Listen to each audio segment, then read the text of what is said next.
And the Panama Papers revealed the scope of the use of offshore tax havens in the world. You said yourself last night that any Ecuadorian official using tax havens would be barred from public office. This is a totally normal concept in the U.S. In fact, both of our presidential candidates use them.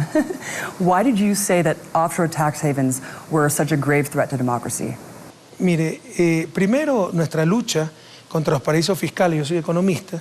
Conocemos los efectos de esos paraísos fiscales, de un capital sin rostro, sin responsabilidad, donde pierde sentido la economía. El fin último de la economía es el ser humano.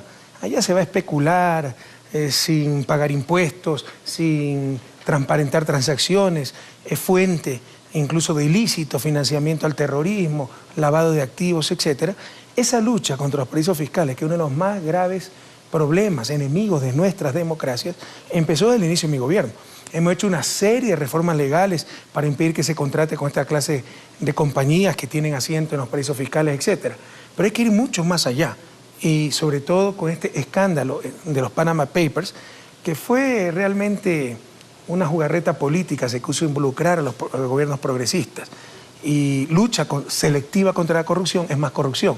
Se ocultaron millones de nombres, tal vez no millones, millones de archivos, miles de nombres, pero se trató de sacar nombres vinculados a ciertos gobiernos de América Latina. Les falló la jugarreta, pero utilizando esa coyuntura que ellos generaron, hemos decidido ir más profundamente en la lucha contra los paraísos fiscales, y acabo de proponer al pueblo ecuatoriano una consulta popular que se hará con las elecciones presidenciales de febrero del 2017 para que decida si prohibimos que sea funcionario público o candidato a cualquier dignidad de elección pública aquel ciudadano que tenga bienes, empresas o capitales en esos paraísos fiscales. Va a dar de la retórica a los hechos, porque nadie va a los paraísos fiscales para mejorar transparencia, para pagar impuestos, para cumplir con su responsabilidad social.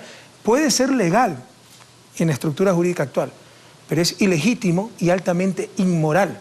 Más aún en realidades como las nuestras, países en vías de desarrollo que necesitan financiamiento, generan su riqueza aquí y la sacan de su propio país. Eso podrá ser legal, pero será siempre antiético, será inmoral. In the United States, a lot of criminal things are also legal.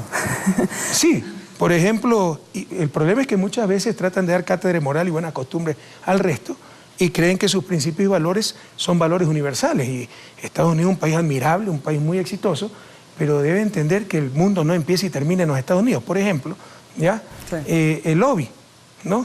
El cabildeo. Aquí es una infracción criminal, es tráfico de influencia. Allá es legal, pero es la antítesis de la democracia, porque el que tiene dinero puede llegar a los altos funcionarios, el ciudadano que no tiene dinero no llega a ningún lado. Sin embargo, el problema es creer que los valores norteamericanos son valores universales.